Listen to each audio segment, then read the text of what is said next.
go. So, great. We did this here yesterday. We did that. Hip pointers, iliac crest, contusion, and contusion of abdominal musculature. All right. Do you know what the iliac crest is? No. Nobody knows. All right. There's your iliac crest. All right. So you have your spine. It comes down and meets with the sacrum. The sacrum's the little shield down there, and then here's your tailbone, the coccyx. Okay. So that's all in the middle. Those things there, the hip bones itself, the top of it that curves around, that's your iliac crest. You can feel them here, you can feel them there. You keep feeling they go all the way around towards your back. They stop about that far apart. And that's where your SI, sacroiliac joint is. Well, the top of it is the iliac crest. Okay? So that's a pretty big that's a pretty big bone. I mean, it's way up here. So between that and your skin, you got fat pads, and you got an attachment from musculature. So the iliac crest it has a contusion, and the abdominal muscular also gets a contusion called a hip pointer. And you see this most often in contact sports, probably more often in football than anything. It is the result of the blow to an inadequately protected iliac crest. The iliac crest today is probably protected the least that it's ever been in football. Okay? Because they used to wear those hip pads that would come up here. All right? Yeah, come up and come around, look like a little wing. Right? Today they take those hip pads and they sew them in their girdles, and they don't have anything to extend. Unfortunately, though, is that the iliac crest is above the waistline. So they put their pants on. There's your padding.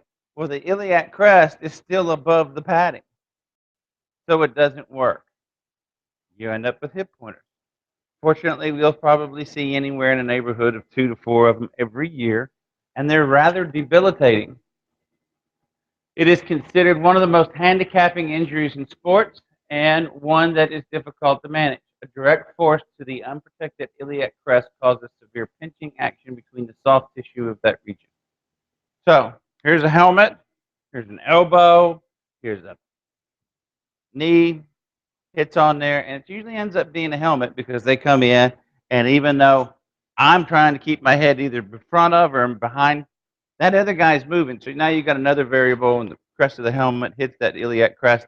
And so there we go. We're making tenderized flesh underneath there. It hurts like a mug. Big time. Obviously, it produces immediate pain, spasm, and transitory paralysis of the top of the soft structures. The athlete is unable to rotate the trunk or flex the thigh without pain because that's the origin or insertion of so many of these muscles. That's why it's such a big bone to be able to handle all of that force.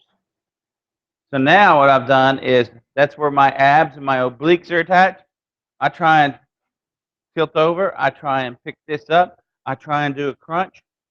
All of those core things, they hurt. And your core muscles are working all the time. So what do we got to do with it? Well, this definitely is not just rice, but this one certainly is price. You got to protect it, especially when it's time for them to go back to practice or games. Protection, rest, ice, compression, elevation. A little tough to elevate your iliac crest, but severe cases could need bed rest. They're doing nothing. They can't even, you can't walk. It hurts so bad. Ice massage, ultrasound, Advil. Your recovery ranges from 1 week to 3 weeks. Sometimes they can be even longer than that if you get some knucklehead that decides that, hey, let's put heat on it in our initial phase. Whoa, that's not going to help it at all.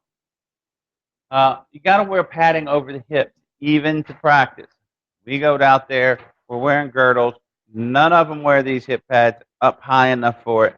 And that's where we see most of the injuries because we have more practices than we have games. So it makes sense that you see more injuries in practice. Don't beat your players up during practice to where they can't play in the game. It should be common sense. All right. So when we get one of these, we've got to make special padding for them. All right. I can't tell you how many times that I've taken the orthoplast, that white stuff we stick in the hydroculator, and then we'll have to take some hot glue and we'll have to glue some foam around, and then we'll have to cut out a hole in the foam so that the hole is over the iliac crest. That's going to end up being way up here as opposed to being down lower because we've got to go completely around the injured area, cut the hole out.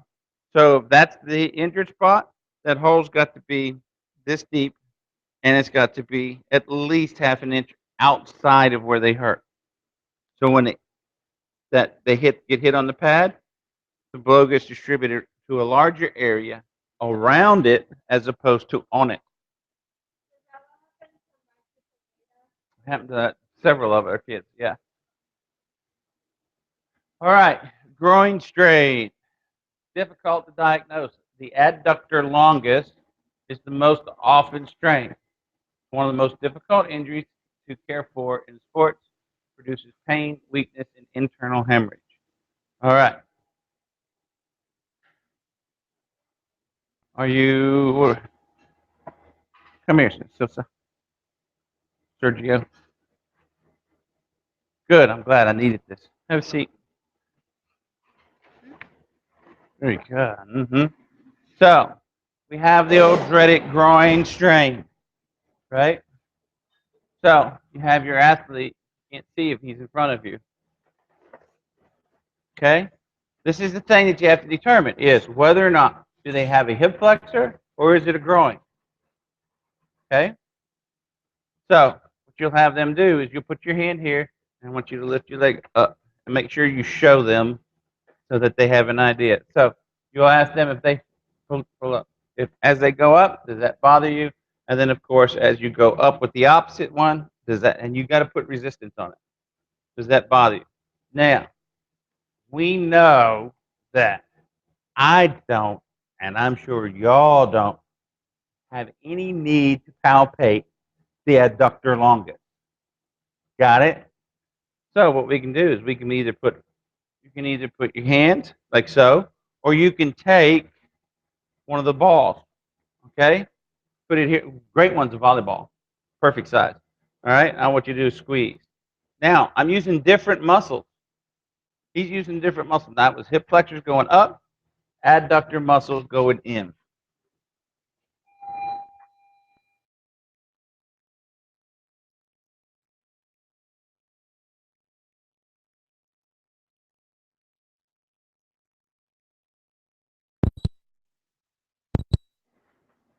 So as far as it being difficult to diagnose,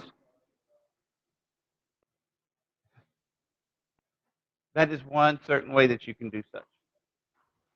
How do you treat it? Well, rest, ice, compression, elevation, some Advil or Aleve.